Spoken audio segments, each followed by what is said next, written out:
of Tuesday, October 27th. And the first order of business is actually the select board is going to go into executive session, and then we will come out to conduct our public meeting. So I need a motion to go into executive session to discuss strategy with respect to negotiations with the Office and Professional Employees International Union and the Communication Workers of America, as an open session may have a detrimental effect on the town's bargaining position. And I believe we're inviting Jim Duane and Christy Bates to join us, and Dan O'Donnell. So is there a second? Second. Thank you. All those in favor? Scott? Aye. Anita? Aye. Tom? Aye. Aye. All right. We all have to sign out, and I'll see you all in a few minutes, okay? Okay.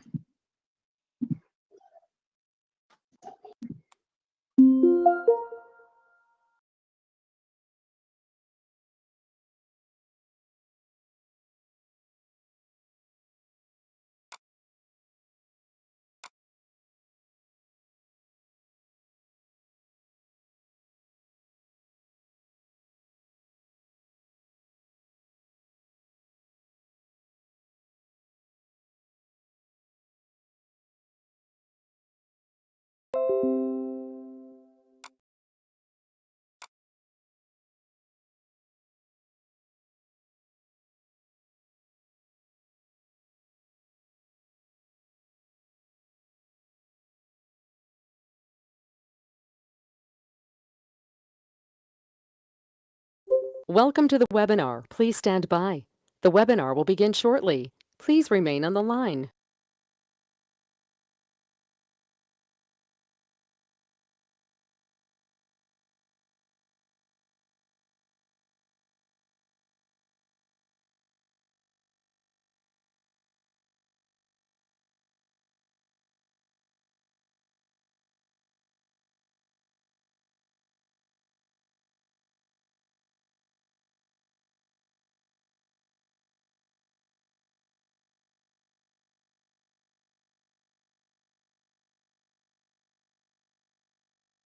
The broadcast is now starting. All attendees are in listen-only mode.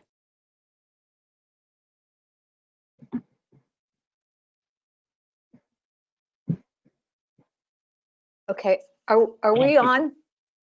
I don't think we want this to be this way, right? We don't want the broadcast, or do we want the broadcast to start? I'm not sure. Jody or Eric, this didn't work the way it usually does. I know. Eric, are you out there? Yeah, did somebody click start the broadcast? I didn't. I didn't. Well, it looks like somebody might have, so I think we got to close it back out and do it again. Okay. Okay. In a second. Bye.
Welcome to the webinar. Please stand by.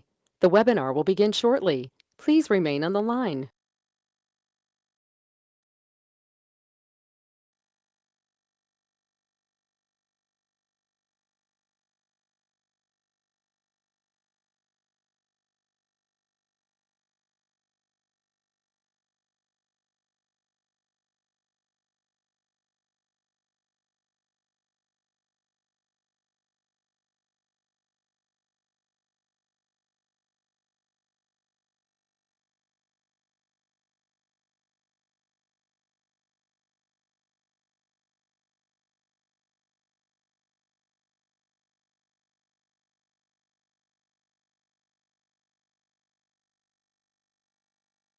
The webinar will begin shortly. Please remain on the line.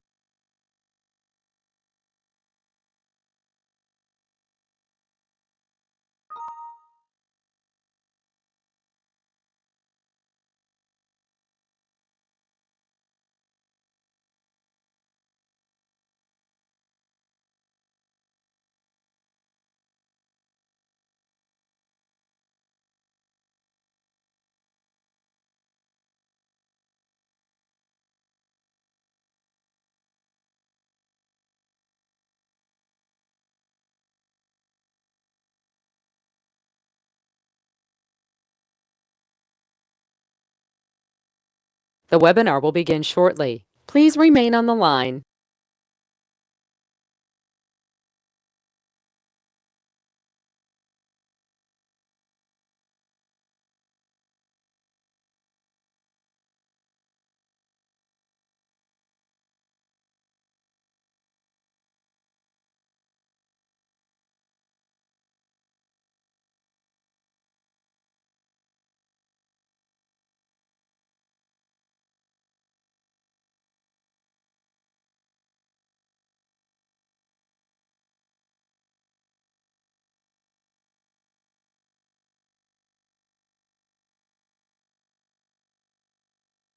The webinar will begin shortly. Please remain on the line.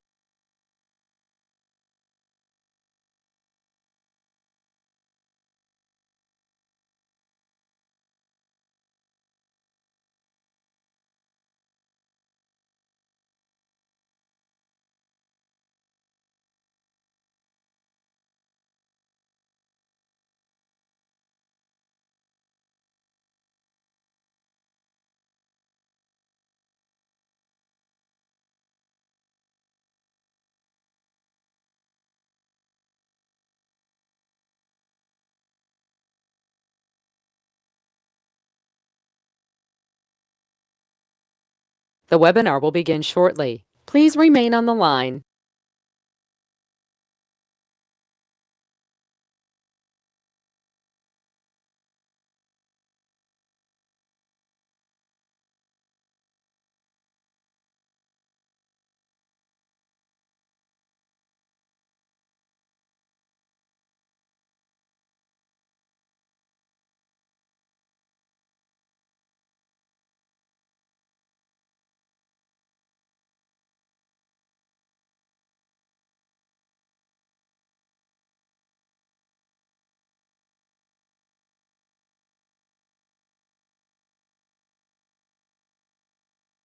The webinar will begin shortly. Please remain on the line.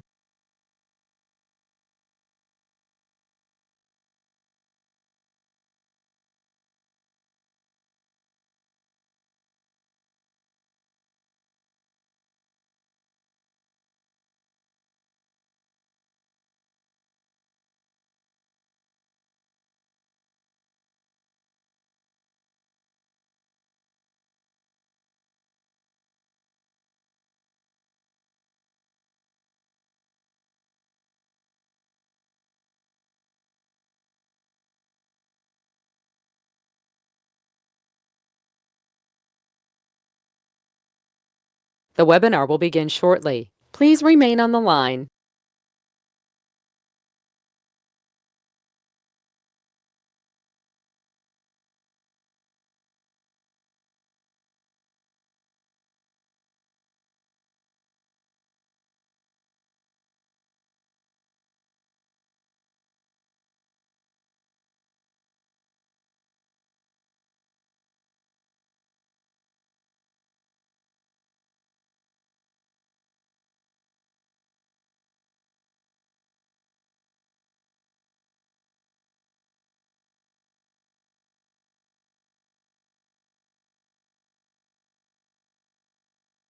The webinar will begin shortly. Please remain on the line.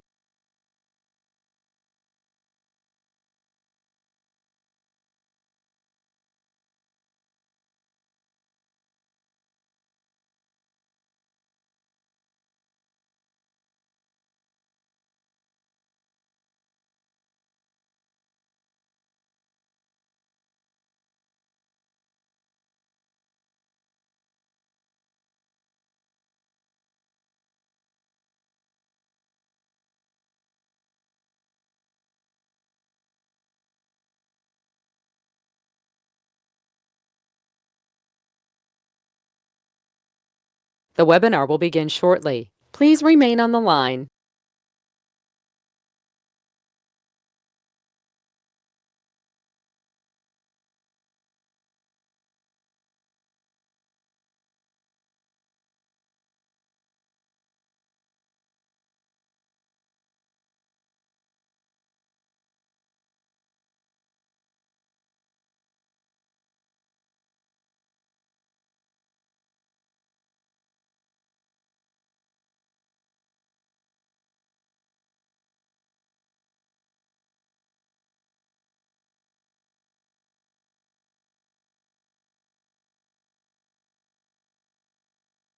The webinar will begin shortly. Please remain on the line.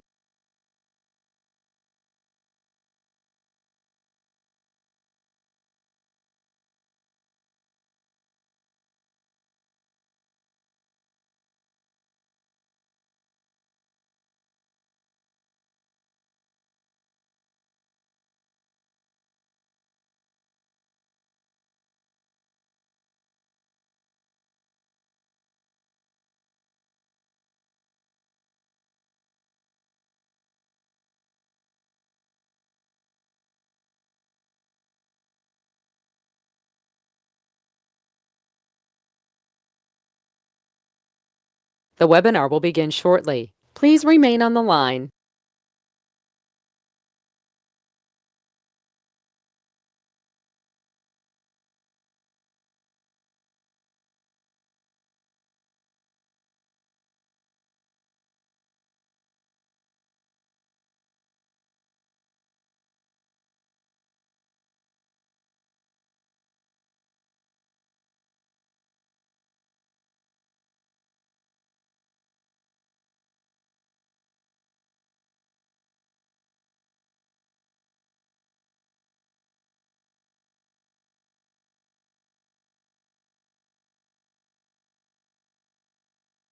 The webinar will begin shortly. Please remain on the line.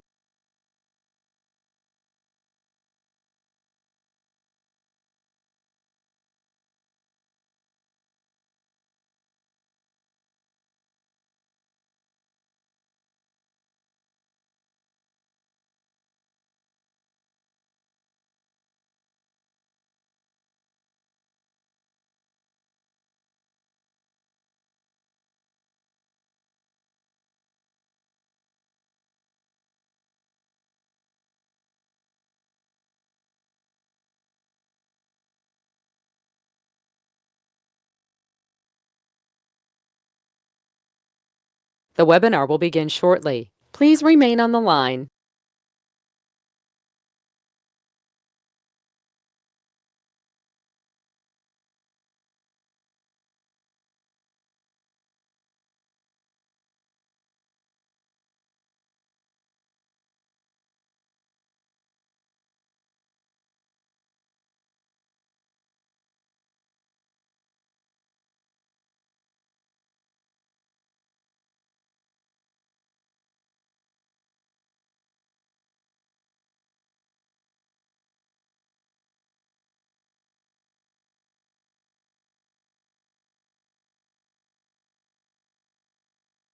The webinar will begin shortly. Please remain on the line.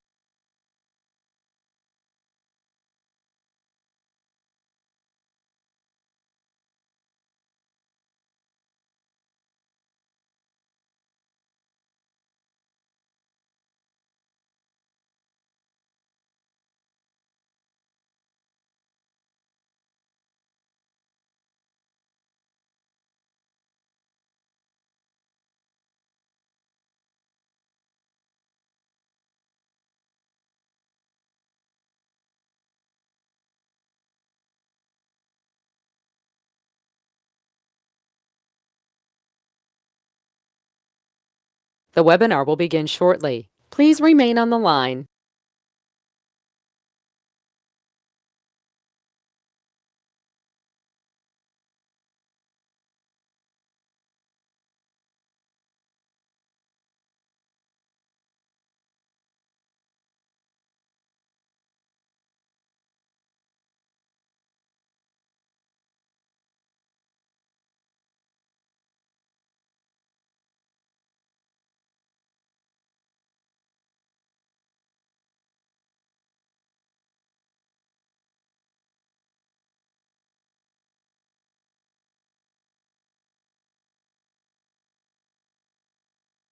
The webinar will begin shortly. Please remain on the line.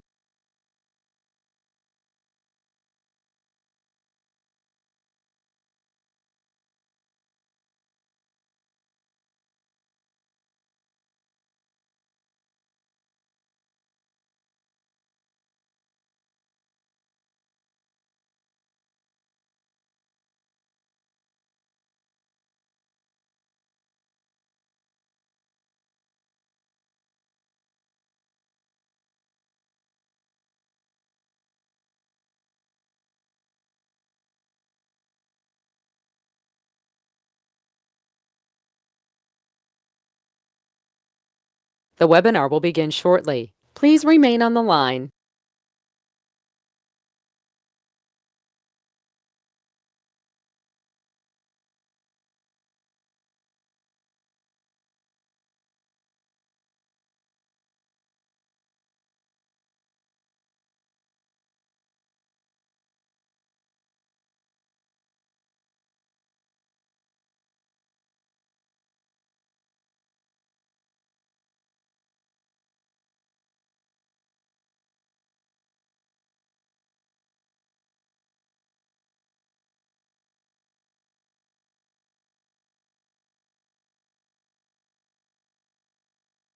The webinar will begin shortly. Please remain on the line.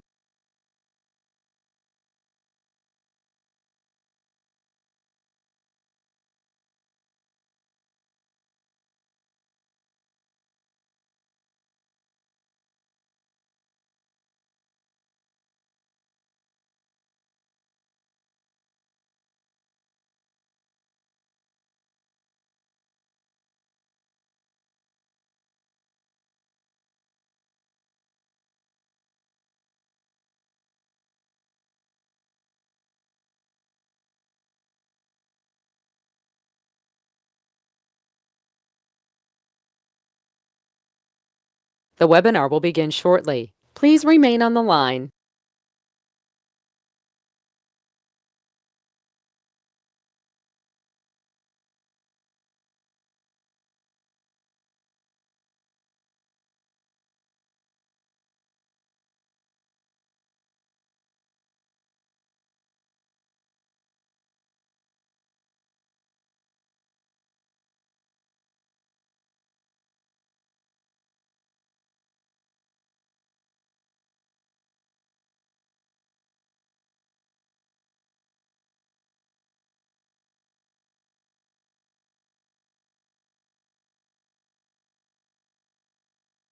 The webinar will begin shortly. Please remain on the line.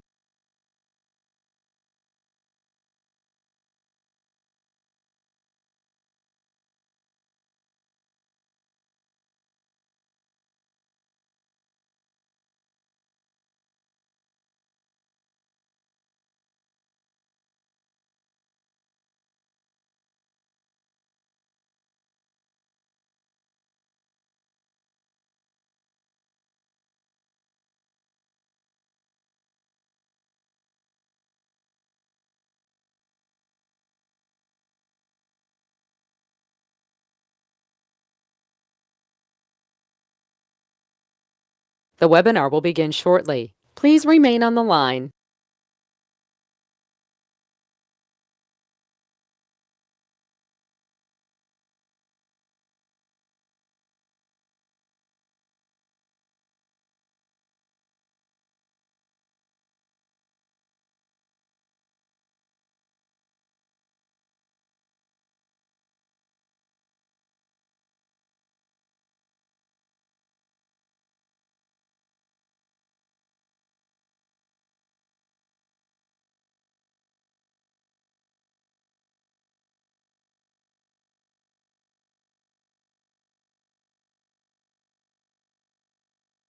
The webinar will begin shortly. Please remain on the line.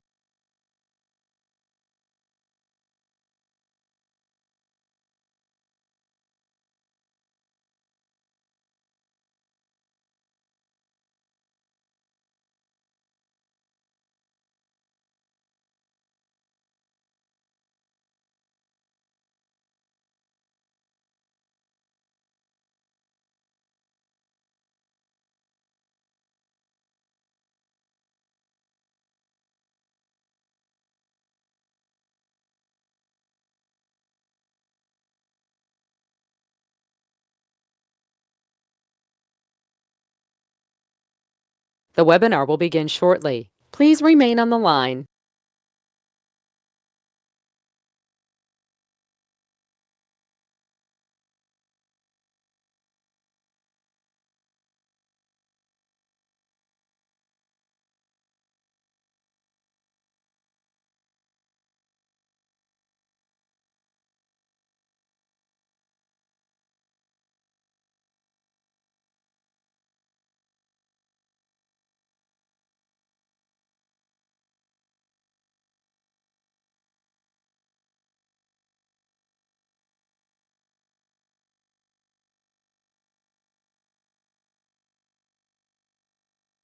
The webinar will begin shortly. Please remain on the line.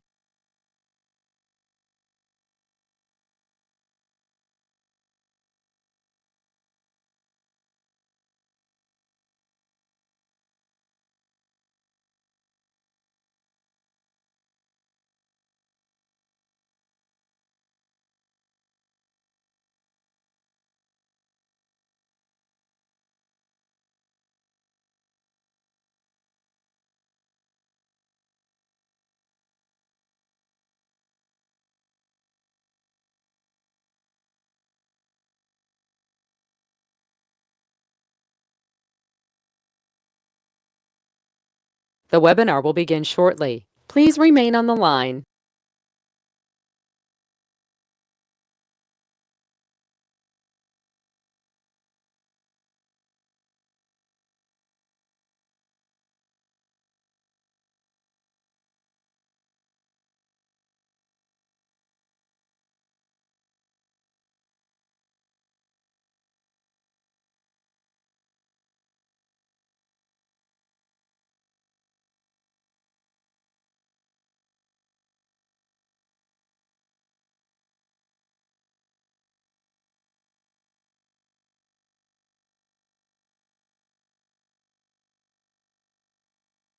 The webinar will begin shortly. Please remain on the line.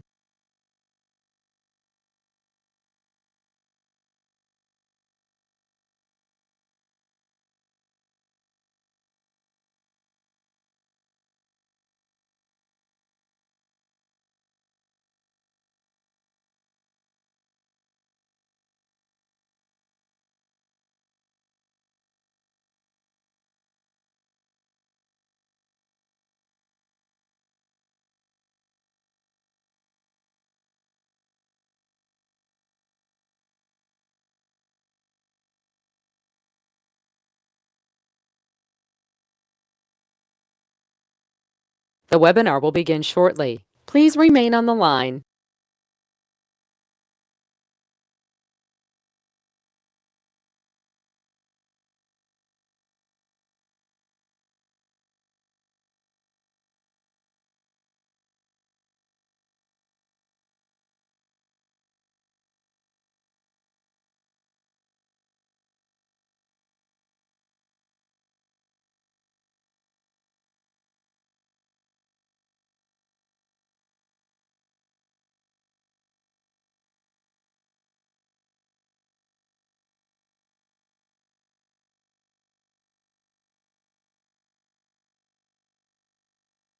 The webinar will begin shortly. Please remain on the line.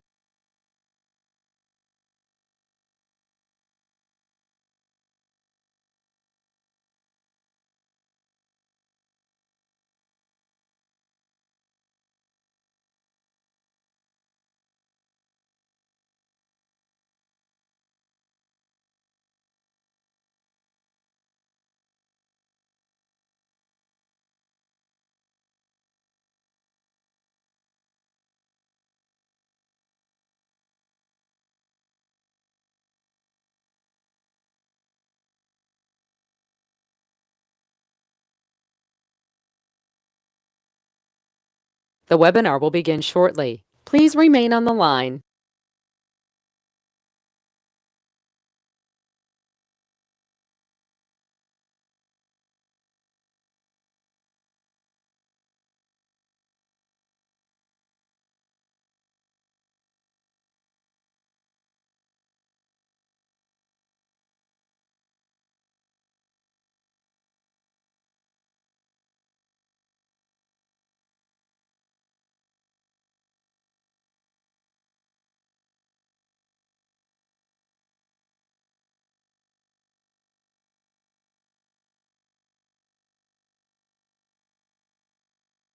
The webinar will begin shortly. Please remain on the line.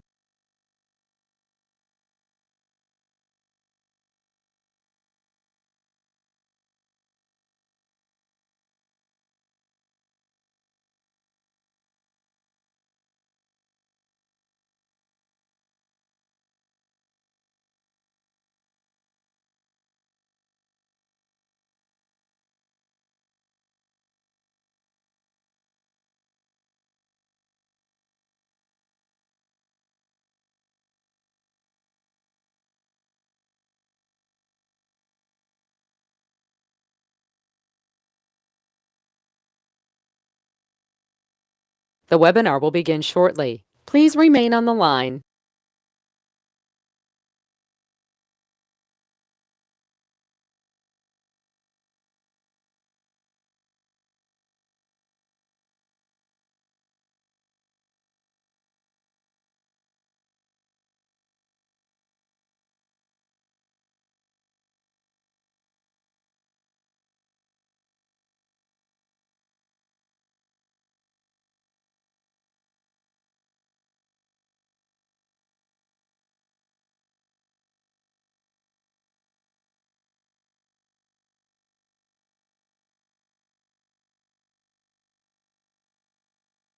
The webinar will begin shortly. Please remain on the line.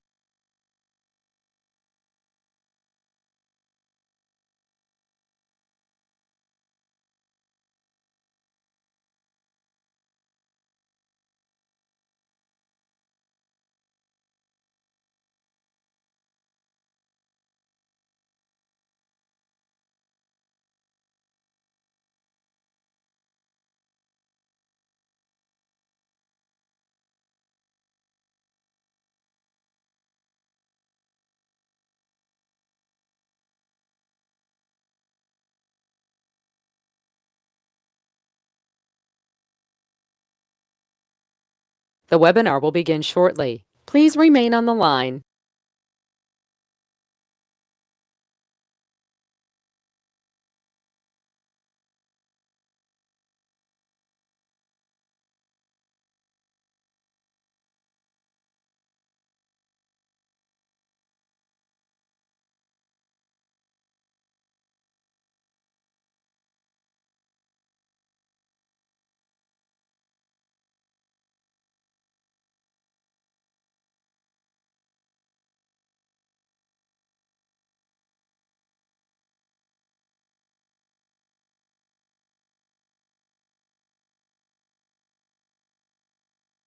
The webinar will begin shortly. Please remain on the line.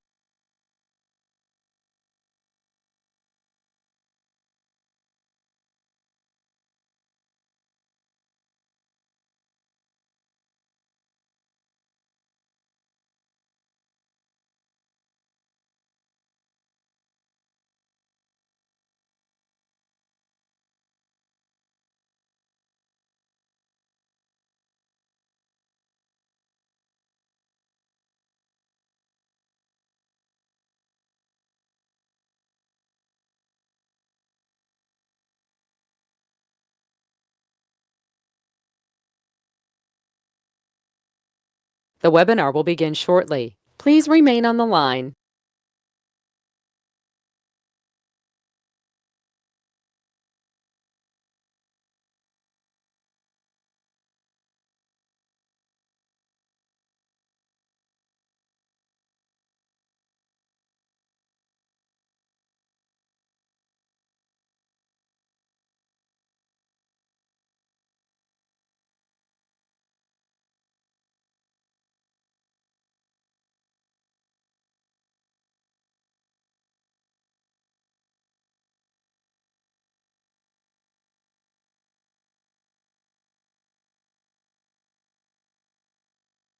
The webinar will begin shortly. Please remain on the line.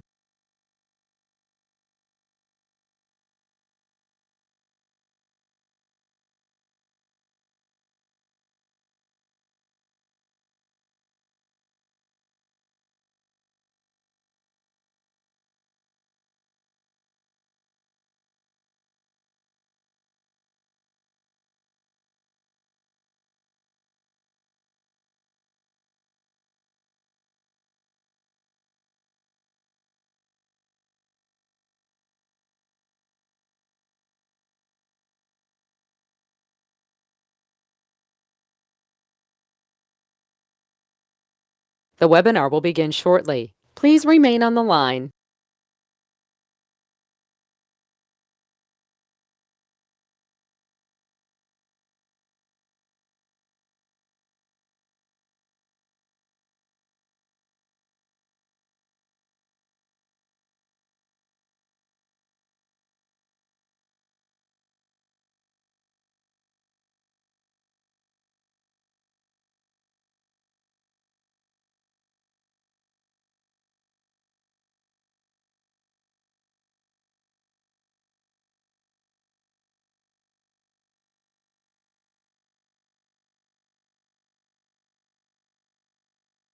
The webinar will begin shortly. Please remain on the line.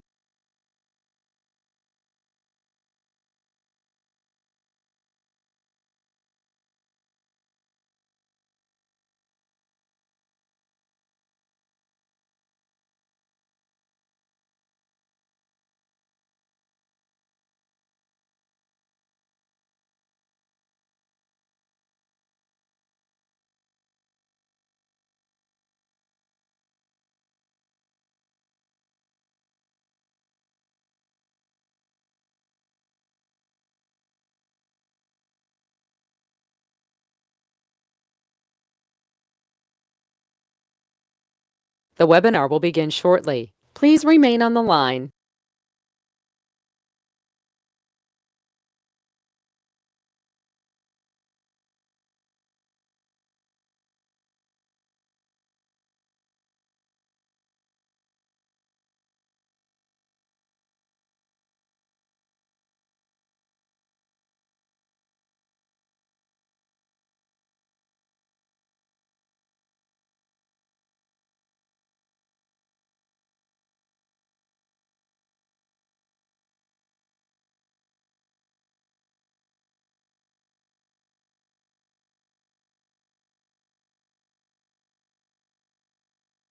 The webinar will begin shortly. Please remain on the line.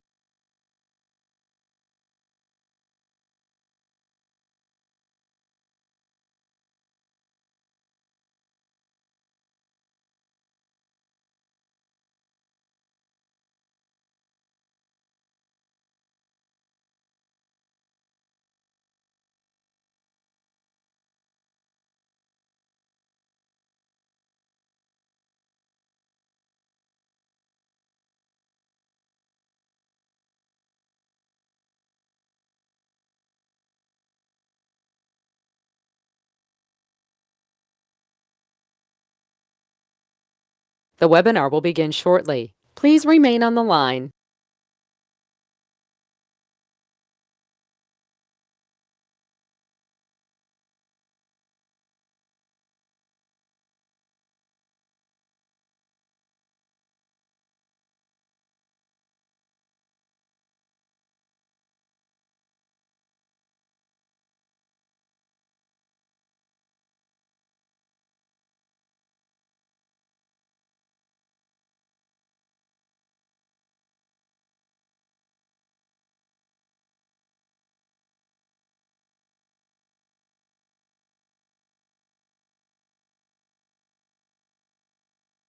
The webinar will begin shortly. Please remain on the line.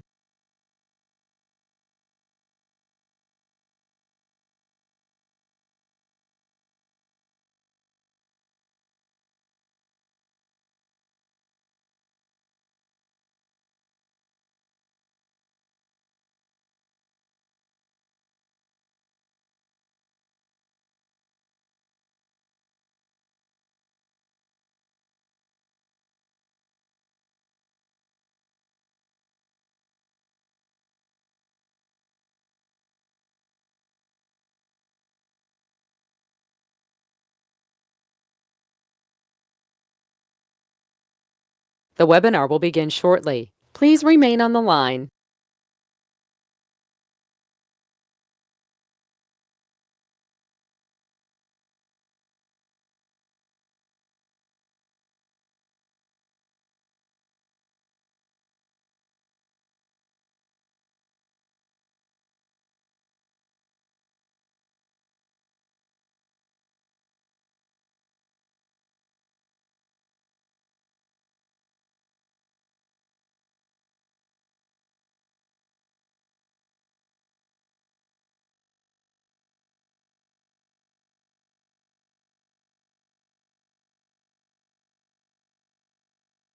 The webinar will begin shortly. Please remain on the line.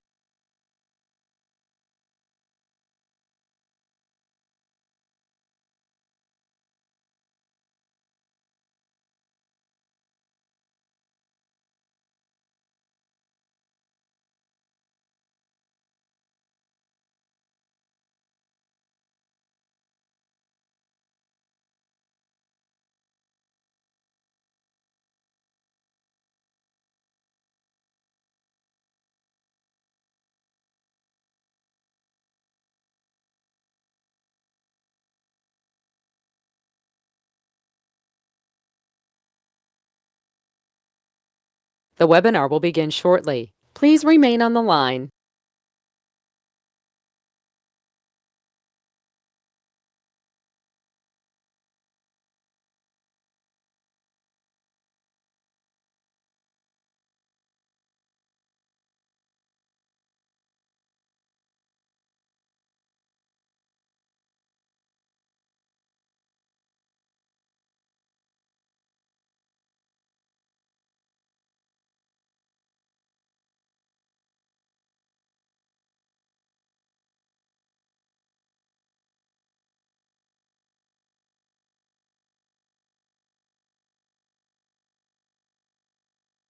The webinar will begin shortly. Please remain on the line.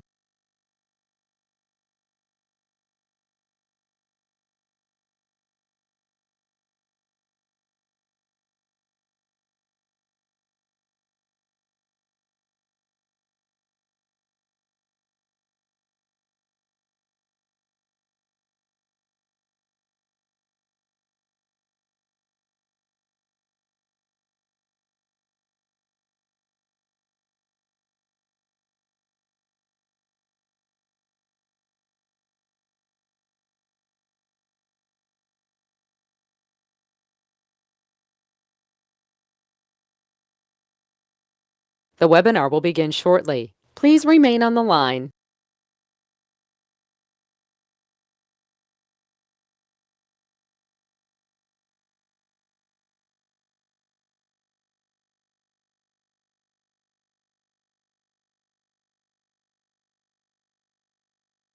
The broadcast is now starting. All attendees are in listen-only mode. Okay. Good evening, everybody. This is the Select Board meeting of October 27th. Let us start with the Pledge of Allegiance, and I will lead it tonight. I pledge allegiance Pledge allegiance The flag to the flag of the United States of of the America, United States of America, and to the republic and to the for republic which it stands, for which it stands, one nation, one nation, under God, under God, indivisible, indivisible, free, with liberty and justice for all. justice for all.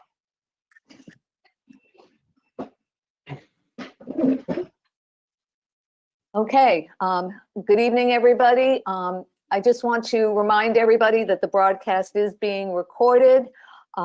Also want to remind all of those the audience, that if you have a question, please use the question box so that we can see your questions and hopefully answer them. And thirdly, also remember that the questions that are submitted do become part of the public record of this board meeting.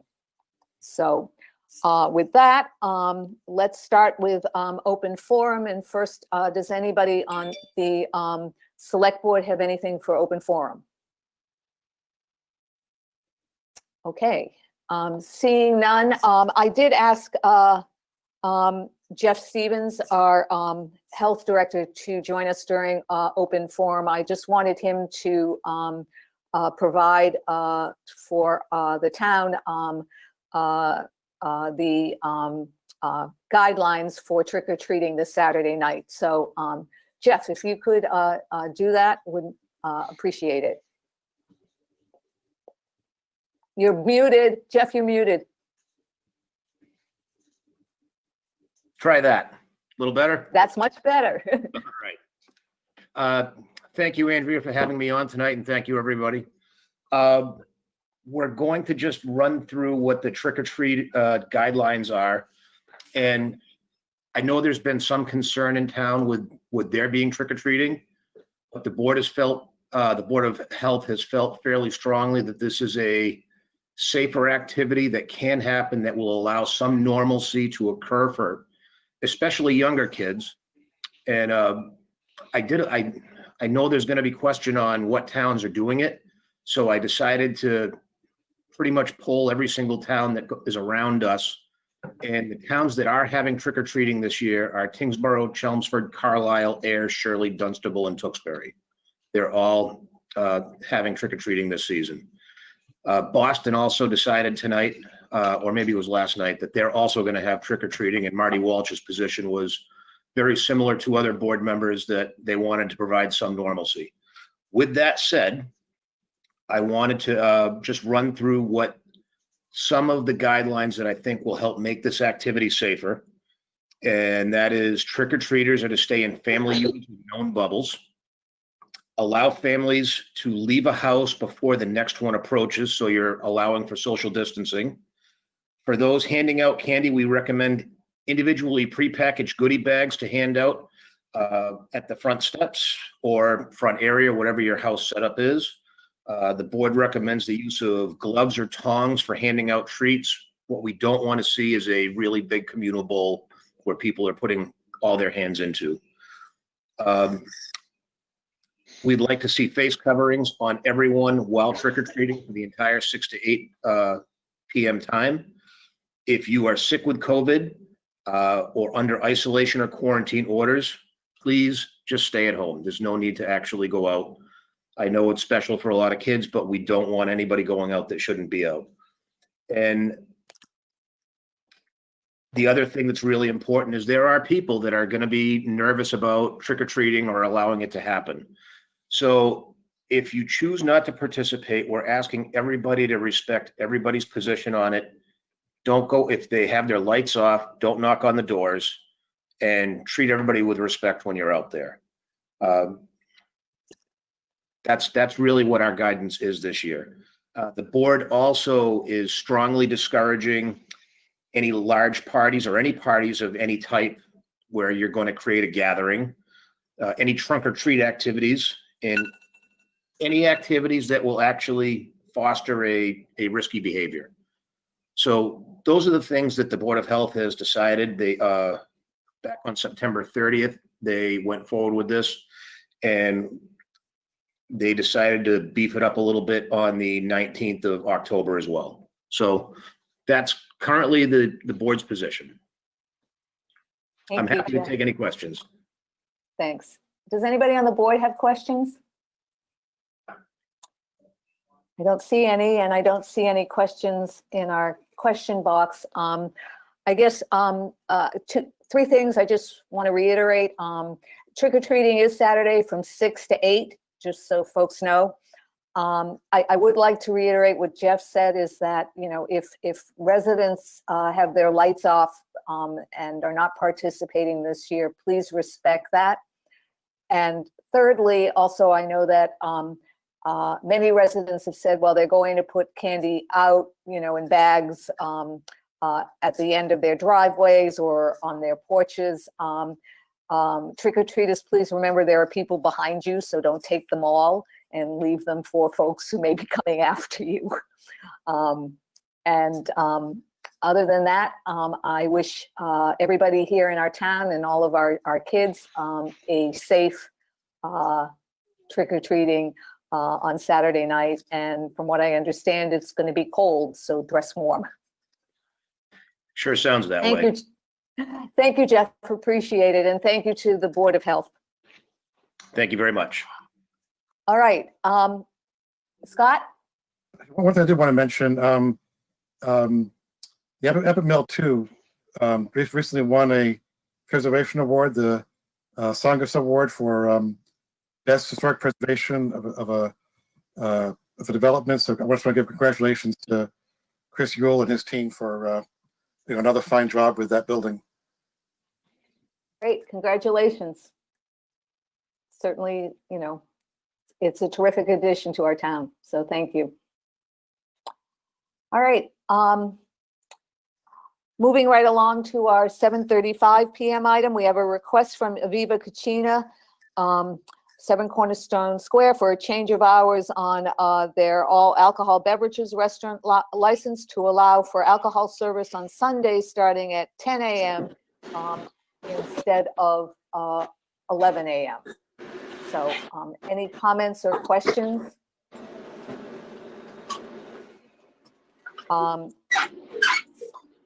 Seeing none, is there a motion to approve?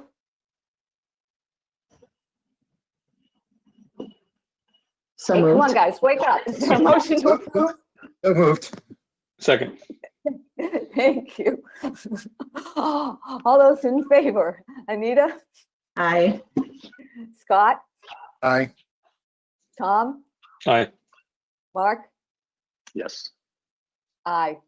And Marcy, I did see your email. I know you're out there, but as you can see, we've just approved your request. So thank you for joining us. Okay, we are at our 7:40 p.m. item, which is to review and consider approval of the request for proposals for the disposition of 35 Town Farm Road for purposes of creating new senior affordable rental units and to house the Westford Food Pantry. Eric or Roberta, or I see Nancy is up on our screen now. Anyway, which one is going to present or start us off? Roberta. Okay.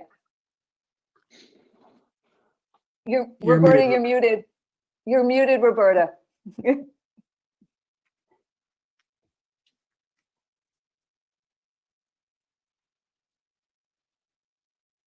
How's that? Much better. We can hear you. Okay, thank you. Thank you. So my name's Roberta McGuire, and I'm on the 35 Town Farm Road Task Force. And I prepared a statement that I'd like to read to you all. I have a letter that I submitted with the packet, but I just wanted to take a second to read something. It's just something that's been on my mind. We wish to thank the town staff and everyone on the 35 Town Farm Task Force because everyone has contributed in some way to the information contained within this RFP. Here are a few numbers that I received today from the Westford Housing Authority. 4,059, and that number represents total housing applications on file for Westford. 2,984. That equals the total number of housing applications for families. 561. That's the total number of housing applications for seniors. 666. The total number of housing applications for veterans. Last month, the Westford Food Pantry fed 132 households. 89 of these were seniors. This is up from last year during the same time frame. The impacts of delaying the decision on this project to move ahead are: the wait list for senior affordable housing will continue to grow. The food pantry, which has experienced an increase in demand, will continue to operate in an increasingly inadequate space. The future of a town-owned 1837 historic building, also known as the town farm, which has been designated as surplus, hangs in the balance. The Westford Fire Department will continue to train in a dated facility. And in all likelihood, project costs will increase down the road. So the task force strongly encourages you to support this RFP to transform the historic town farm to 100% senior affordable housing rental units and a new home for the Westford Food Pantry. And using the new assessed value as the minimum purchase price, because that's what the task force position is. Please vote to release this RFP at the earliest possible convenience with the assessed value as the minimum, what remains to be determined as the minimum purchase price. Thank you. Okay, thank you, Roberta. Before I, Nancy or Eric, do either one of you want to add anything to that at this point before I open it up for the questions from the board? Eric?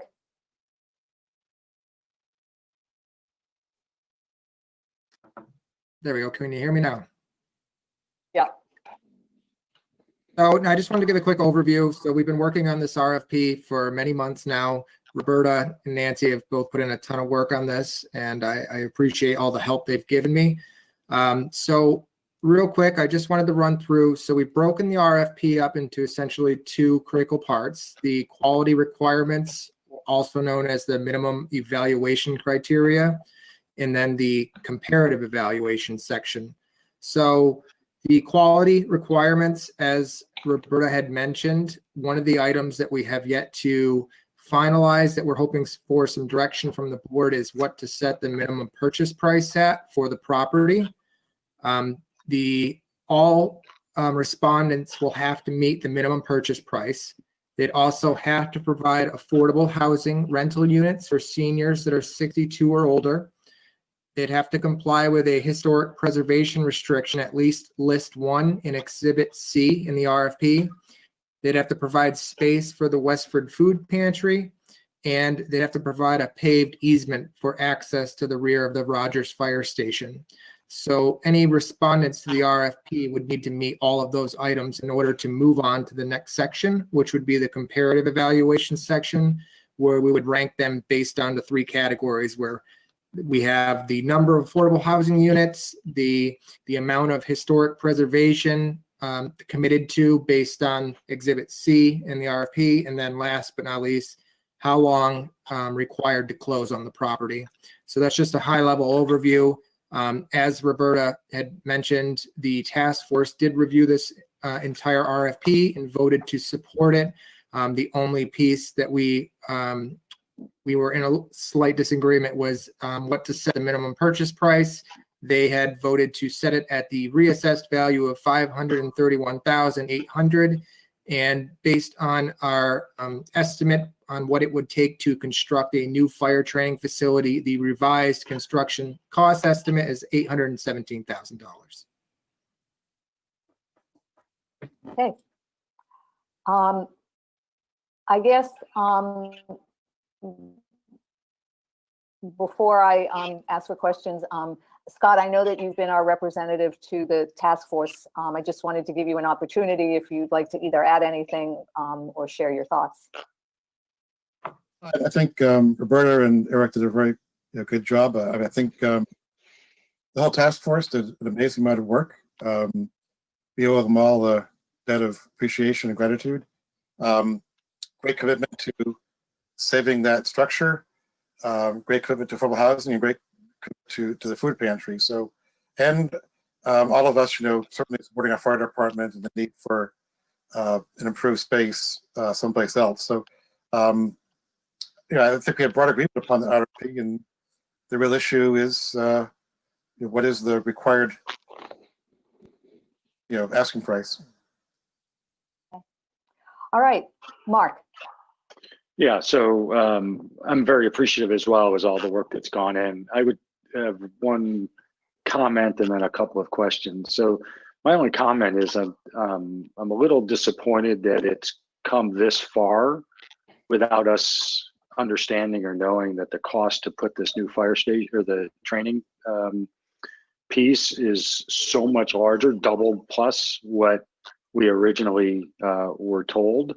So I've either missed something in the communications between all this time, or it's just coming to us late. And if it's the latter, if it's the former, I apologize. If it's the latter, I wish I had known sooner because we've been going through capital planning for the current year, and there's some things maybe we could have done at a special town meeting. So that's my comment. So that is very unfortunate. That being said, to me, I have no issue with everything that it's been put together. My real question is, how are we going to fund the differential? And I think we need to really understand what our options are, because cash choices are few and far between, as we all know. So are we going to want to do a bond for $800 and some odd thousand to build this thing that has yet to be reviewed by capital committee or anybody else? Is that what we want to do? Are there other funding sources that we need to hear about to fund the differential, whether it be affordable housing or something. I don't know where all the different funds might be, but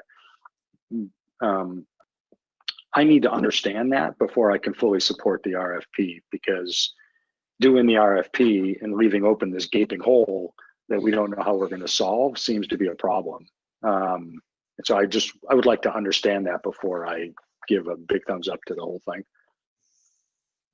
Scott? Yeah, what I also failed to do is thank the town staff who put a lot of work into getting that cost together. So, initially we had thought we could use some town-owned land on Beacon Street for the training ground. Of course, we all know that didn't work out, but that site offered us a paved road already there, and town buildings around it. When we moved to this new site, we have to build a road there. We've got to pave it, make sure we have water retention because you have the water department land around it. You have to put in $75,000 for, in case we have to relocate it again someday. That was not part of our original budget. And of course, whenever you do any kind of real cost forecast, you have to have a contingency fee in there. So we knew it would be a lot higher. The exact number, it came in worse than that number initially. And, Jody and her staff did some work if they were using asphalt from, say Newport, otherwise get the cost down. So the A17 was a unpleasant surprise, but not anything we kept from anybody. We just didn't even know that number until I think this weekend, because we finally got some, or last week, we got some, final numbers. I mean, maybe Jody wants to add more to that, but. Go ahead, Jody. Yeah, so I guess I would just say to Mark's initial statement, when the cost of this first came to the board, it was just for the fire training facility.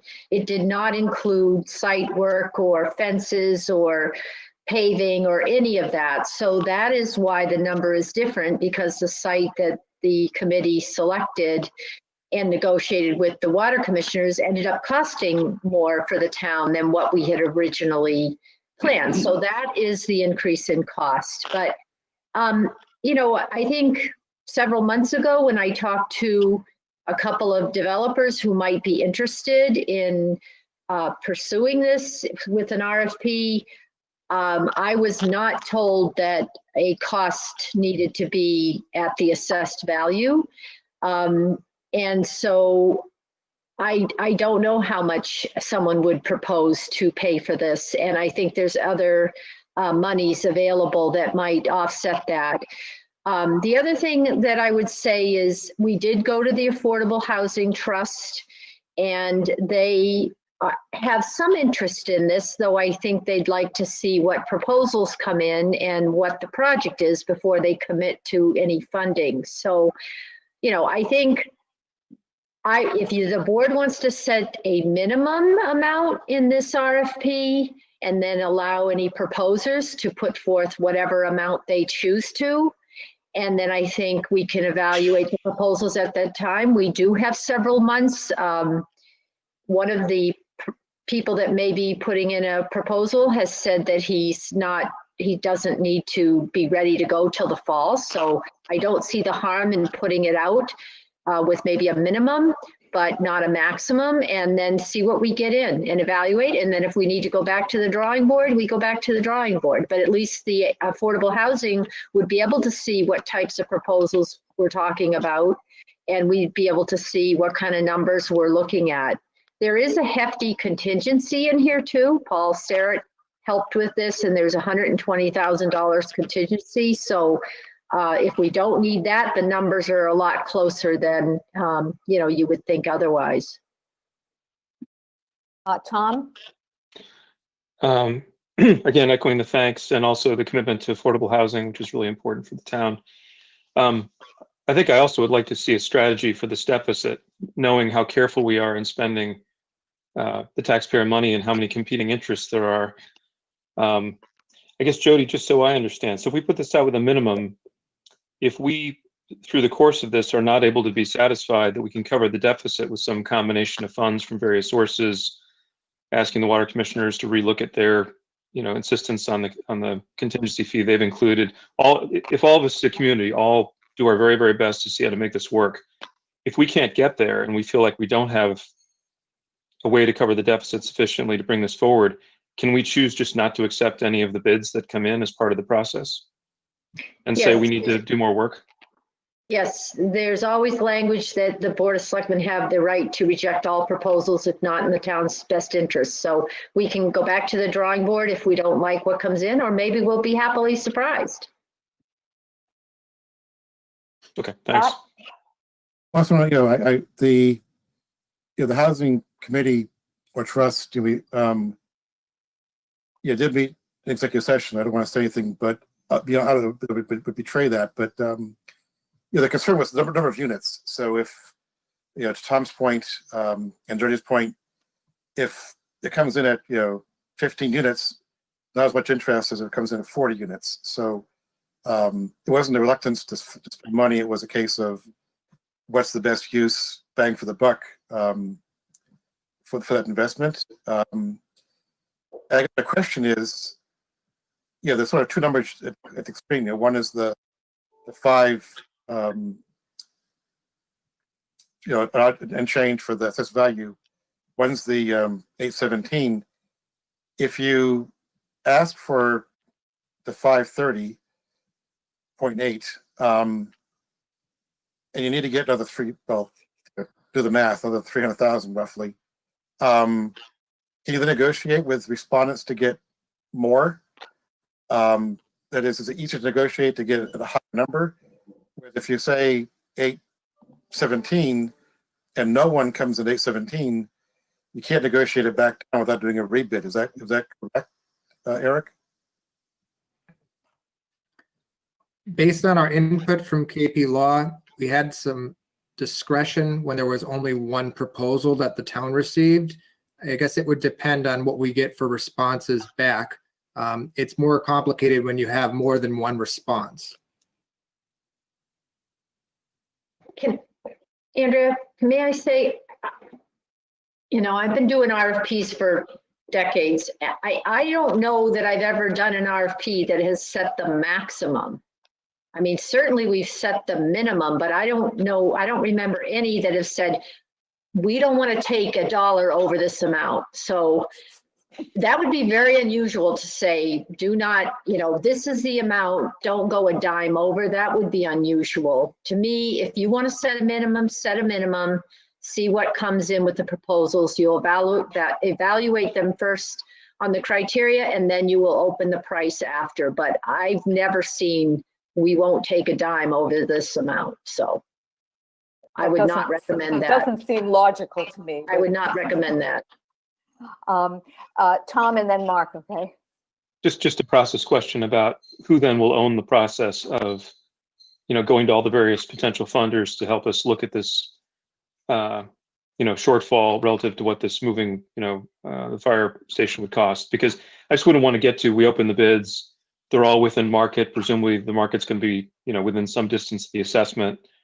I don't want to be having this conversation staring at each other saying, okay, we still have a $200,000 deficit. I just want to make sure whatever work we need to do to make sure we've really thought about that and gone to all the available sources happens before we look at this again. So I think, honestly, I think that's our role, Tom, as the select board. I don't think it's the task force role, and no disrespect meant to the task force, because you've done a phenomenal job. But I think that, your role was to, look at Town Farm, see how we could save it, what we could do with it, and also then, relocating the fire training facility. And you've done that. But I think when it comes to sort of looking how this gets funded, where we get funds and who we approach, I honestly think that comes back to the select board. So that's my opinion about, that's my answer to your question. I agree. Mark? Yeah, no, I agree completely with that, but I also agree with Tom. So what I don't want to do is leave here tonight not going, all right, who's going to go do that during this time in which the RFP's out. So I think that was really Tom's point, I'm guessing. The other part is the criteria. I just want to make sure that criteria is also such that Because what we don't want to get into is a position where somebody comes in at, $1 million because they have this kind of sexy plan for the property. It's not what we want to have happen with that property. And so I just want to, and I haven't been through the criteria. I presume you guys have done a nice job on that. I just want to make sure that there's enough elements within the criteria to allow us to not take some bid that came in, $100 or $50 or $150,000 more than somebody that we want that has a better plan for the property, but it's obviously at a lower price. Eric, I think, go ahead. So to respond to that, Mark, we itemized out all of the board and task forces wants as far as the affordable housing and the food pantry requirements for the property. So if someone were to hypothetically put together a proposal that did not include those components, they would be deemed non-responsive to our RFP process. Okay, thank you. Jody? So as this is a Board of Selectmen town manager goal for this year, I would say I will volunteer to try to find the balance of funds with assistance from others. Though there's no one that fundraises better than Nancy Cook. I think we can all attest to that. But obviously, I'm happy to stay focused on looking for other sources of funding for this very important project. Thank you. And I'm certainly willing to help you in that task, Jody. So, Andrew, do you see there's a question out there from Ellen Hardy? No. There's a It's hand not raised. showing. Well, Ellen, you're supposed to submit your question. Okay. Go ahead, Ellen. Thank you so very much, Andrea. I would like to just clarify, it almost got clarified, but at one point, Mark Cost had said that we would be responsible for bonding or finding the entire $815,000. And I just want to point out that we will have in hand whatever the developer offers us. So we're actually looking at the delta of the $300,000 that would be the difference between what we receive for the town farm property and what the town determines is needed for the fire training facility. I would also just like to point out that back in November, a year ago, wow, in November of 2019, George Murray and I sat down with Chief Targ and with Dan Britko, the deputy chief, who has been such an extraordinary support for us on the task force, and came to the understanding that the sale of the town farm property can only get a certain amount of money. We can't get an infinite amount of money. And that the fire department, too, would be a part of the process that Jody and Andrea were just talking about, of finding the other funds to make this project work. The town farm task force and the town farm property cannot do it all. And that it would be the fire department, just as they would have done in any event, would go to capital planning, would go through all of the processes to look at what the other possibilities are, whether it's bonding and how much that would cost. So please be sure that the fire department obviously is included in that. And in the new direction that your board gave to our task force a year ago, when we presented our initial findings, we were tasked with carrying this through to the bitter end until the key is put in the door and the first residents move in. So Roberta and Nancy have certainly been our pros on the RFP and have learned a lot about this. So do incorporate and include those as well as we try and find. And I know that we can do this. You know, I really want this to be before the town meeting, whenever we have one in 2021, so that the voters have the opportunity to say, we know we have lots of choices for things to spend capital on, but to let them know that one of those options is the town farm, so that the voters can vote on this. So I thank you for considering all of that. Thank you, Ellen. Jody? So I just want to clarify my recollection and in conversations with Joe Targ, our fire chief, is he has a lot of needs that are very important, including fire trucks. And we had, I think, 2 break down last week. But I think he didn't want to get into a situation where he was forsaking emergency equipment to relocate the fire training facility. So they've been wonderful, and they've worked really, really well with this committee and pared down their requests when the dollars were high. And so I don't want to put this on the fire department. I think I'm certainly willing to try to be creative and see what grants or what sort of funds we can find to help with this project, but I don't want to put that on the fire department. I think they're willing to relocate or to get a new facility somewhere else to help this project, but I don't want to put them in the charge of the funding. I would agree with you, Jody. I don't want to put them in charge of the funding either. They've got a lot on their plate already that they're dealing with, and I think that that's something that the board can take off of their plate and that we can do. Scott, I know you had your hand up. I don't recollect ever having the fire department on the hook for any money. That the idea had been that if we would make this ideally a free a cost neutral transfer. The money we get from the facility would pay for the training ground, and we would not be asking taxpayers and by implication, the fire department to contribute. Now, that may at some point become a capital item, but it's not the intent of the task force, my understanding. And certainly, I think there's other sources to look at before we even consider that route. So I'm with Jody and Andrea. We have a comment from George Murray, which says that the current training site is not fenced. If we could delete the fence from the new site, we could save $55,000 plus some of the contingency. So I think, certainly something to keep in the back of our minds as we move forward. I mean, $120,000 contingency, and I know it's been a while since I've been part of building committees, but does seem like a high contingency for this project. But perhaps as we move forward, that's a contingency at some point. Perhaps we can, shrink a little bit, which will also bring the cost down. So, Tom. Are you looking for a motion, Madam Chair? I was going to ask, what's the pleasure of the board? So absolutely.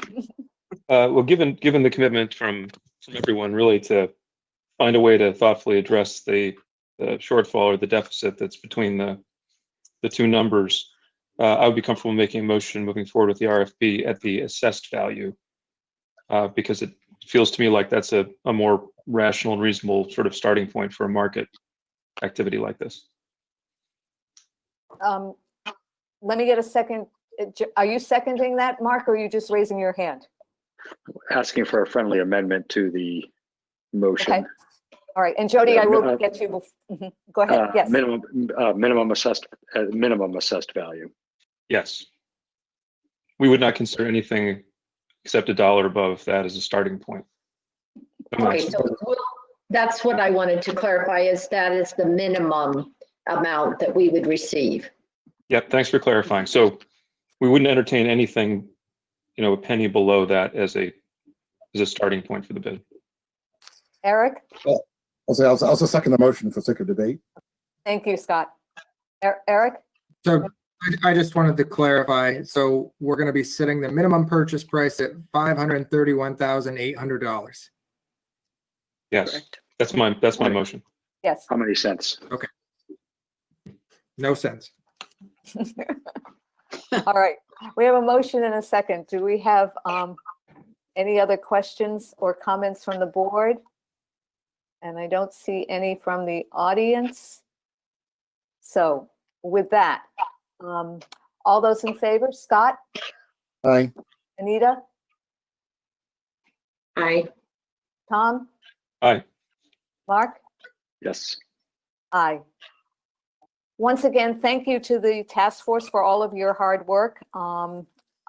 We will put this RFP in final form, and we will get it out, and we will let you all know when the RFP does actually go out, so that you're aware of it, and we'll also certainly keep you apprised of, the responses that we get. So thank you all very much. Thank you very much. Good night. Okay, we are at old and new business. So our first matter on old and new business is to recap and follow up on special town meeting. And under that, so first of all, before we actually get to the item numbers, I just want to again say thank you to, under the leadership of Jody and Eric, and our town moderator, and everybody else who helped you, Jody, and I can't even begin to name them all, for what was really a great town meeting and a smoothly run town meeting. It was terrific, and I don't think that the board really can express our thanks enough to everybody involved for making it all happen. So, oh, Mark, stop it. Thank you, and thank you, particularly Patty Doobie, and all of our staff, and of course, the custodians down there, and Paul Fox, who set it up. But I actually heard from a lot of people, they like having our town meeting outdoors. So maybe we want to think about that moving forward. Yes, well, I've already told you that if we keep town meeting in March, I'm not meeting outdoors in March when there's snow on the ground. Okay. All right. So, all right, with that, let's go to the first item, which is our Article 11 in Indigenous Peoples Day. There was a resolution to refer the discussion of Indigenous People Day to the DEI committee that we have just established. So, Anita, I don't know if you've got some thoughts, since you are our designee to that committee, and what your thoughts might be. Yeah, sure. So we've actually just closed our doodle poll to figure out when our first meeting will be, which is the first week of November. And the charge of the DEI was really kind of to look at the town and the school, like at the policy level, thinking about how to improve equity and inclusion. And we can definitely bring Indigenous Peoples Day to the committee and see if they're interested in kind of tackling this. But we did also, I just want to kind of put a disclaimer out there that we really wanted to give the DEI committee, like have them form their own charge of what they feel like they need to be focusing their energy on first. So I'm happy to put this on the agenda for the first meeting, but I just wanted to kind of put that out there too. I don't know if it'll come back to us at some point through a recommendation or something else. Hey, Tom? I just want to echo, I think we need to give the DEI committee space to look broadly at their charter and their priorities. And I would be concerned about inserting a priority at any kind of high level right off the bat. So again, I don't have a problem with it being mentioned to them, but if I was going to give my own opinion, I guess, from this board, I think we really want them to start broadly looking at what I want. What I would hope is that they start broadly looking at all the needs, and they can figure out where this fits in the priorities. But I wouldn't be surprised if below all the other urgent issues we're facing, this was not the first thing that they addressed in their first meeting or second meeting or third meeting. Any other comments? I mean, Anita and Tom, I agree with you. I think, I think, Tom, you said it best. Let's give the committee some space. Let's let them, organize, figure out what their priorities are, where they want to focus first, and then determine where they want to go from there. And if, as Anita, if you said, if it needs to come back to the board, you'll let us know, I'm sure. Scott? I would just observe that when we formed the DEI, we campaigned or advertised for membership that was inclusive of Westford as it is today, and we didn't have any of I guess request for folks with a historical knowledge which is what I think kind of falls in this looking at the town meeting debate. A lot of that was around history. I'm also sure we have on our DEI in terms of Native American inclusion. So if there isn't any on the committee, I would encourage them to, perhaps from a subcommittee and solicit those in town who might be of that heritage to get input. Okay. So I think basically, Anita, we'll wait to hear back from you and the committee. Yeah, sounds good. Okay. All right. The next item is to talk about the process for determining the number of town parking spaces and the conveyance of 63 Main Street. I think in our packets we had 3 different parking scenarios included in the package of materials. Is Paul Starrett on the line here? Yes, I am. Yes. Hello, Paul. Okay. I don't have the 3 in front of me, but I have to say one of them, Paul, I think it was the one with 55. Yeah, well, that's not really helpful. I think it was the one with 55 spaces and the road connecting Town Hall to Rodenbush. Yes, It looked to me like it was running right over the septic system. that's correct. That's the primary septic system. There is a That's what I thought. reserve if we wanted to.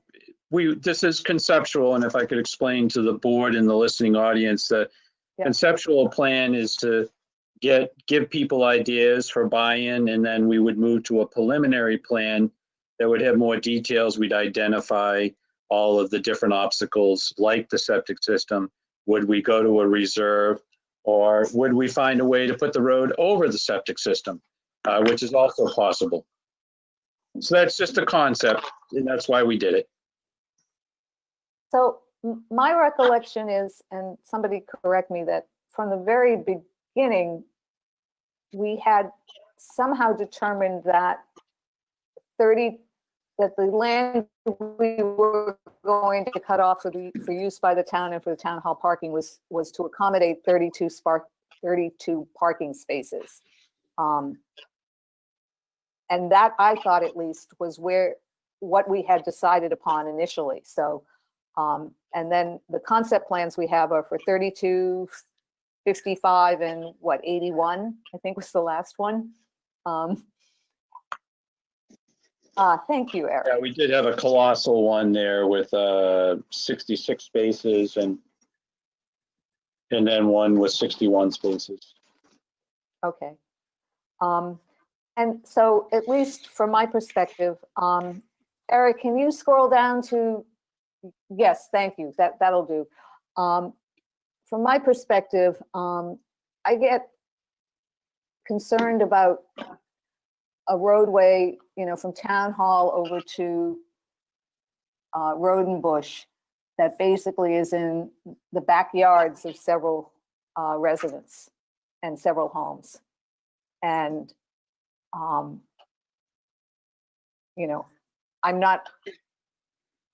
I personally am not in favor of putting a driveway or a drive-through between those properties that goes in the backyards of those residents. I think that the 32 parking spaces is what we initially thought about and decided and determined would address the town hall parking needs. And so unless someone can show me that there are more parking spaces that are needed, certainly from my perspective, where I still believe is where we should be is with 32. So that's my thoughts. I don't know if anybody else had any thoughts or looked at it. Tom?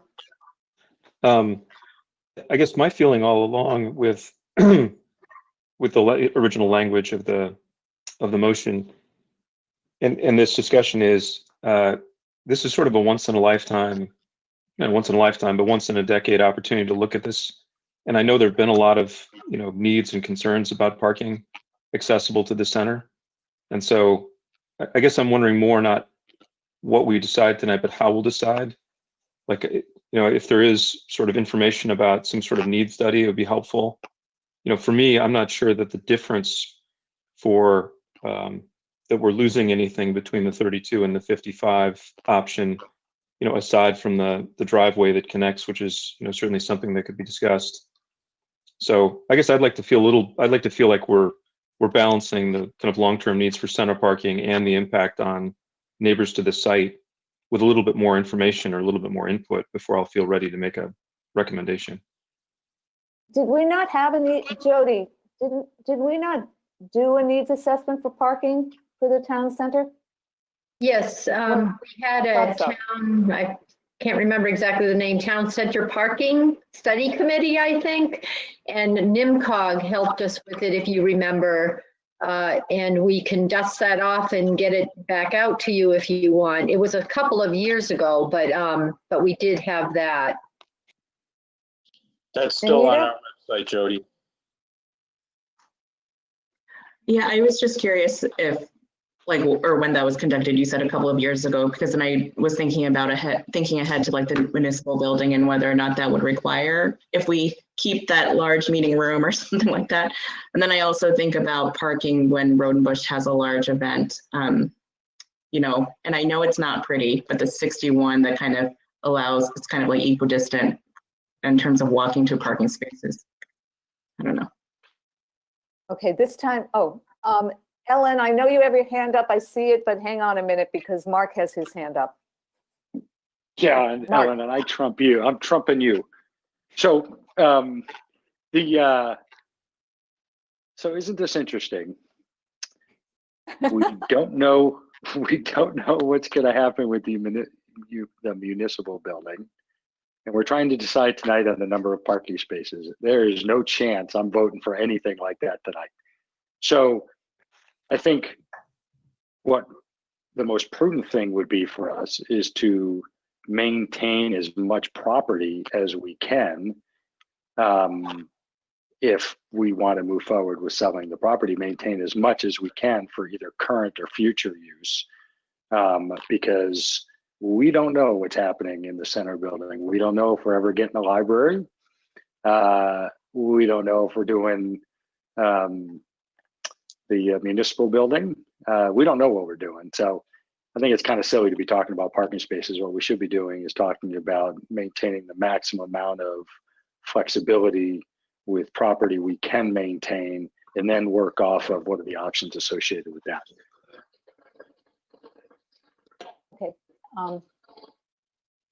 Hang on, Anita and Scott, I see you, but hang on, since I did recognize Ellen. So go ahead, Ellen.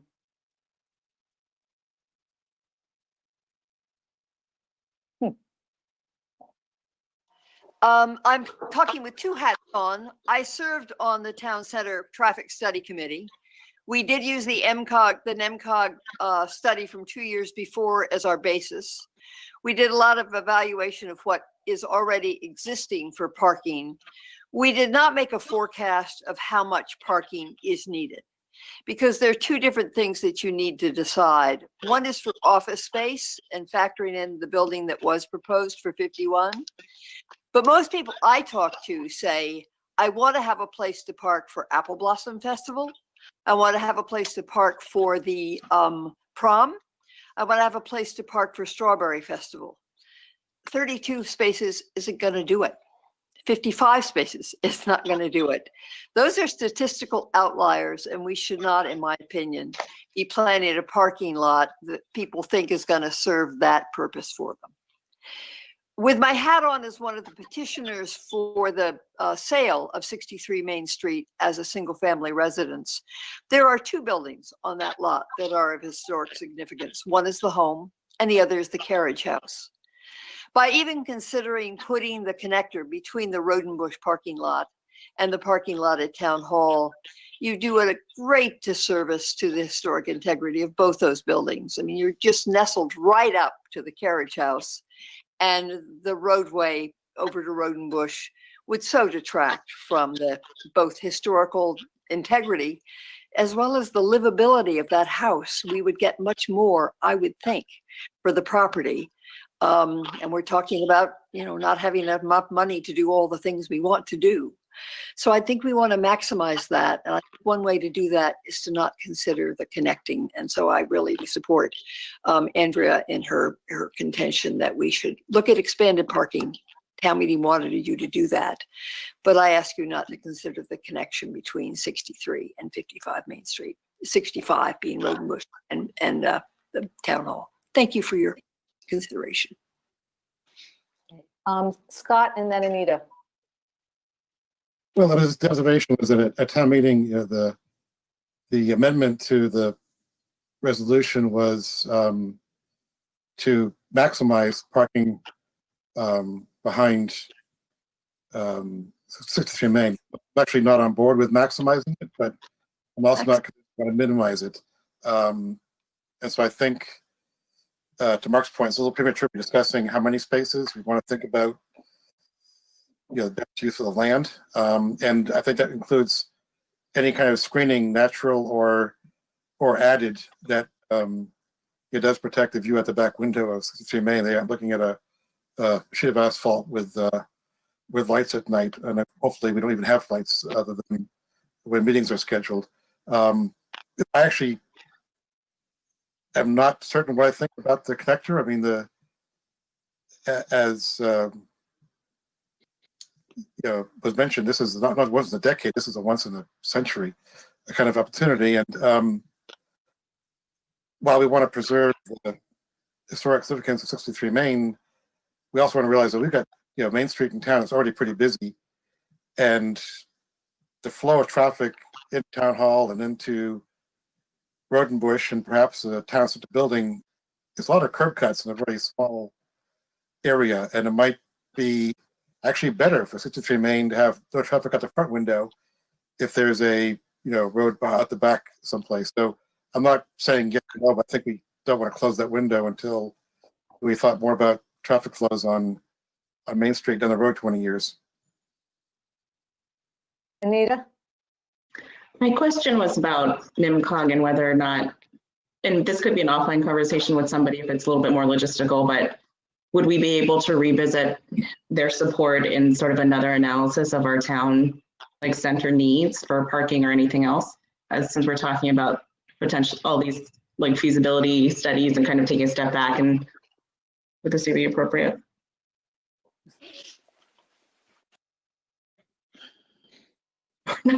Paul? Madam Chair, I would suggest that there haven't been enough significant changes in traffic or traffic behavior to warrant that at this point. We have done some traffic count studies just periodically with NEMCOG. And that might be more useful information, but there is nothing that's going to radically change the numbers that NEMCOG gave us earlier. Jody? Yeah, that was quite an extensive project too. And I don't know, Anita, if you've seen it, we can certainly get it to you tomorrow, and whoever else wants it. And also I want to remind the board that we did do an analysis of parking on 51 Main. So we can dig that out and get that back to you. But I think the reason why we wanted to put this on is to understand what kind of information you wanted to determine or to make this decision. So it was about, we weren't expecting you to make the decision tonight, but what is the process you want to go through to make that decision? So I think information is needed. I think it would be helpful to dust off the parking analysis that we did for 51 Main Street. I think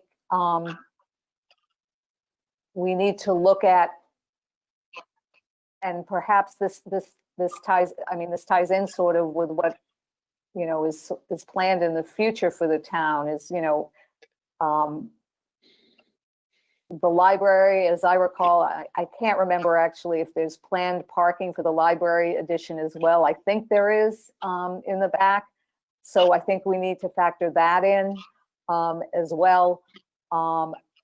We can look at the scenarios for behind town hall here, whether it's 32, 55, 66. I will say, just to be upfront, about it, that I really have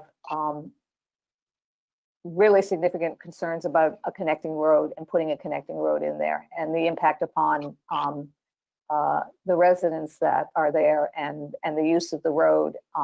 But certainly, I don't know if there's some way we can get some information about that or how we do that, but certainly willing to look at that. But I come at it from great skepticism. So I'll just put that out there. And then other information that folks are looking for, Tom?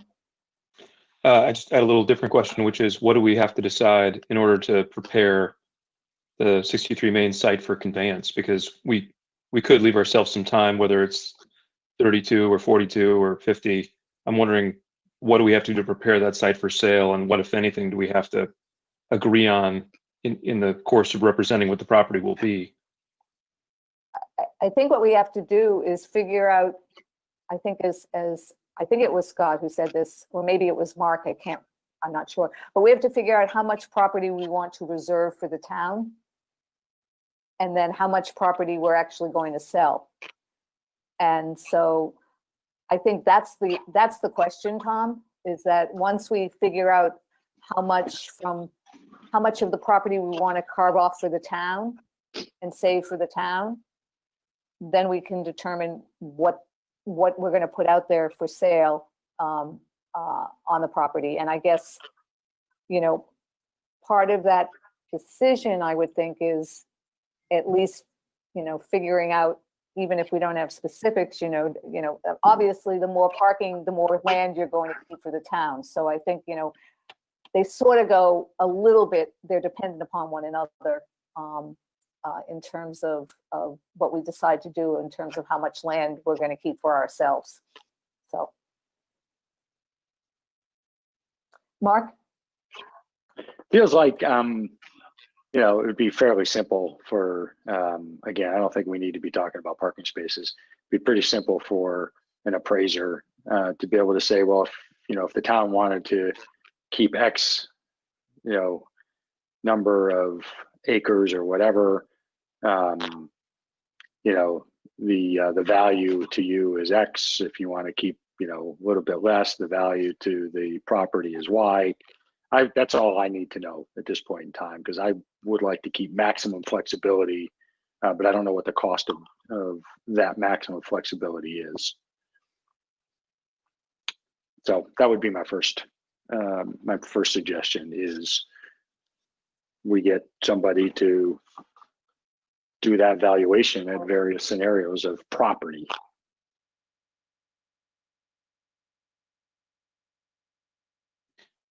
Just to tag on, Mark, that's my opinion as well, that we probably could make an assessment about this lot size that preserves a bunch of options and not have a detailed final plan. And the way to decide, I think, is, as Mark suggests, understanding where the value, in terms of the lot value and the livability of the person who'd be living there, ceases to matter in terms of the borderline. Do we have funding to do this?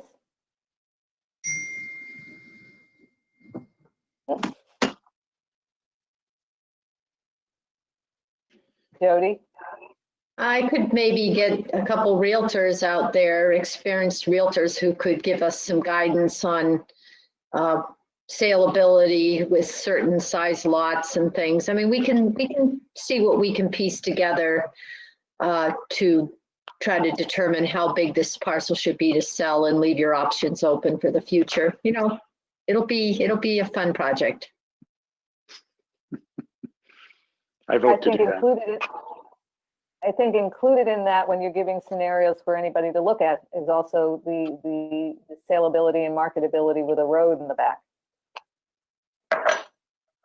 Well,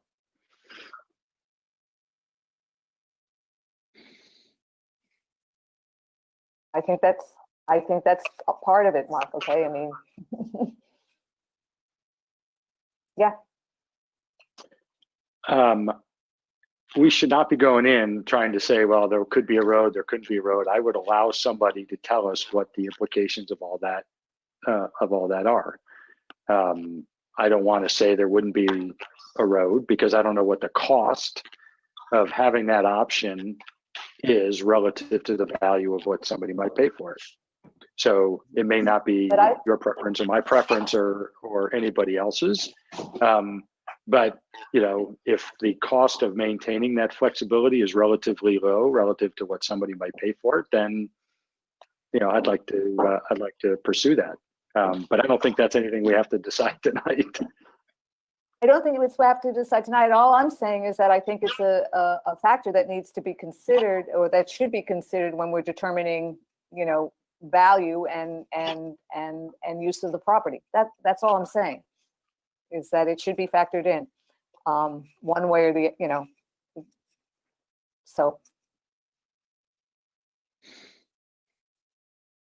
So I guess, Jody, a project for you is to see if you can locate a couple of realtors who'll do this for us and get us some information. And at the same time, I also think it would be helpful just to know, is just to dig out the parking assessment that was done at 51 Main Street and how many parking spaces were going to be provided at that, because quite frankly, I forget. I will get right on it. Okay. And then, okay, so I think the only other thing I just wanted to say about recapping special town meeting, there was a resolution that was passed at a special town meeting with respect to forming a task force in terms of looking at sustainability and climate issues. The Energy Committee is meeting on November 9th. And they were going to discuss that resolution and whether they thought it could come within their committee and whether or not they had the bandwidth to do that, or what their recommendations would be. So we're going to talk about that on at our next meeting on November 10th, so that we can have the benefit of their comments and their input. So I didn't want people to think that we had forgotten about that resolution. We haven't, but we're just going to wait for the Energy Committee's input. So, all right. Moving on to our next item, we have a request from Denise Pigeon, who's the superintendent of Neshoba Valley Tech High School, for Westford to consider allocating $11,657 from our CARES Act fund to support a portion of their COVID costs not funded by FEMA. Dan? Yes, thank you. Yes, Superintendent Pigeon reached out last week just to see if the town would entertain funding the 25% of portion of COVID-related expenses that they incurred that was not funded by FEMA. Basically, it comes out in aggregate to about $119,000 for the 8 towns, with Westford's share being about $11,657. At this point, we have some updated figures. We actually have our round 2 application due this Friday to the state, and that application includes a estimated budget through December 30th. At this point, we're looking at not using between $500,000 and $600,000. So we do have excess capacity at this time with CARES Act funding. Questions or comments from any of the board? Tom? Just, is there any reason, Dan, we wouldn't support this, given that we have capacity and it seems like a reasonable and valid need? No, most towns are on board. So far committed is Chelmsford, Groton, Littleton, and Pepperell, and other towns are still entertaining going back to the boards to see if they would do this. Basically, this could help us in the future as well. Basically, the Neshoba Tech has a history of using their excess and deficiency funds, sort of like their free cash at the end of the year, to lower the next year's assessment. So this could help us in the future as well by helping them out now. Okay, I can make a motion when you're ready. Right ahead. Make a motion to support. I guess using part of our remaining available care funds to support the request made by Neshoba Tech. Second. Okay. All those in favor, Anita? Aye. Scott? Aye. Tom? Aye. Mark? Yes. Yes. Okay, Jody, you want to talk about or I don't know if it's you or Eric, I think maybe it's Eric, sorry, notification of a price change for our upcoming electric aggregation program? Yes, so as you recall, we procured an electric aggregation contract to become effective in January. We did that earlier this year. We recently were contacted by Good Energy, our energy broker, with a price increase request. So when the bids were being sought from different suppliers, there was a regulatory event that was anticipated in the future, but the actual implementation date was unknown at the time. So they asked suppliers to exclude those costs associated with that from their bid pricing. Since then, this regulatory event did occur, and as in effect, the vendor or supplier is now seeking a small price increase to account for that regulatory event. So our default rate with a 10% additional renewable energy credits is 0.10708 as the BOS approved it. With this price increase, it's going to go to 0.10793. So the overall impact per household is relatively minor. We did ask the Energy Committee Chair, Mike Berlinski, to weigh in, and he provided a email on the packet. He's also on the line here tonight. He may want to add something as well. Mike, do you have anything to add?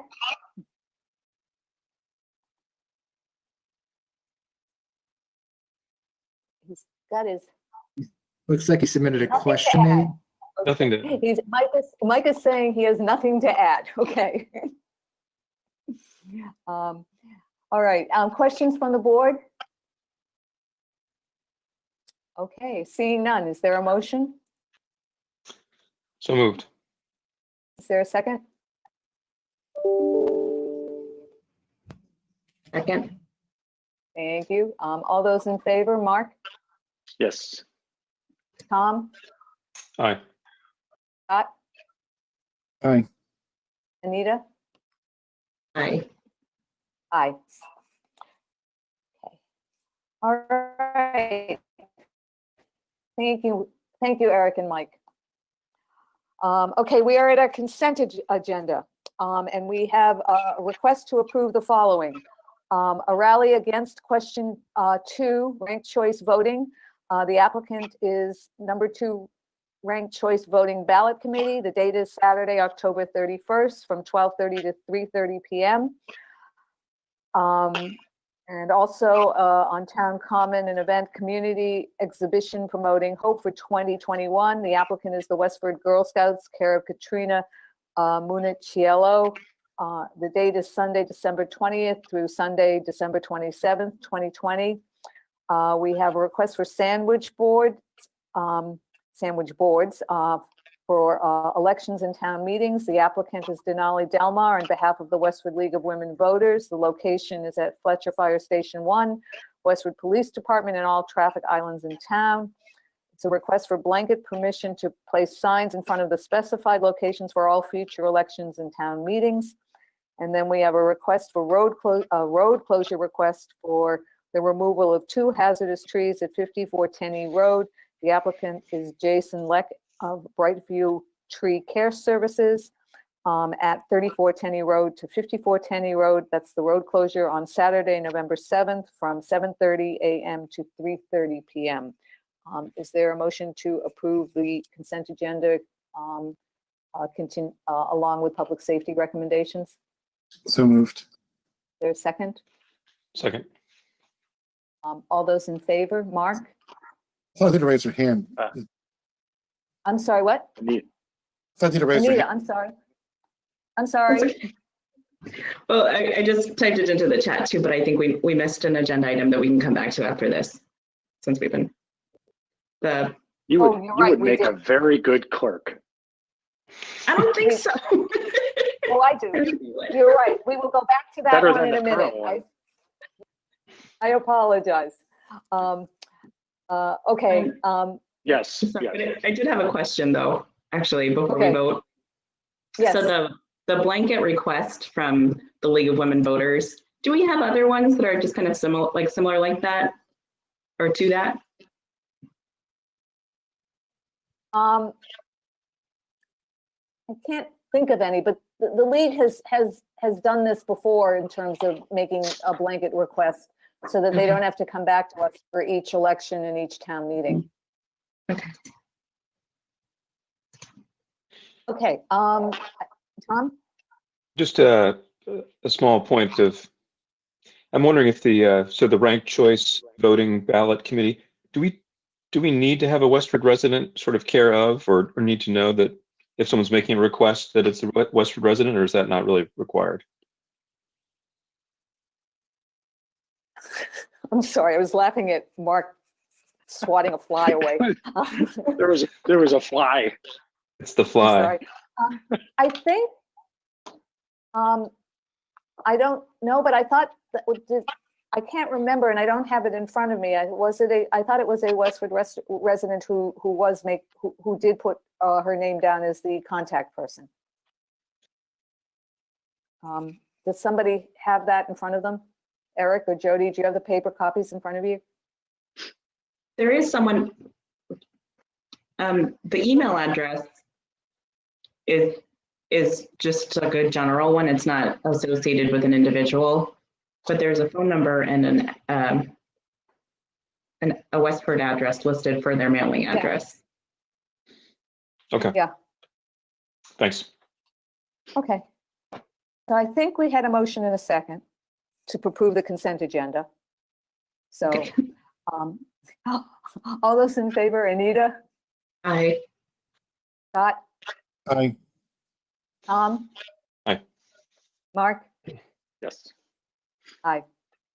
And now we'll go back to the agenda item that I missed. Thank you, Anita, which was we need to designate two select board members to participate in union contract negotiations with the Westford Education Association Unit A. I know I'm certainly willing to volunteer. I don't know if one of you, I know Mark, you can't. So that leaves, I don't know if one of you three want to volunteer or not.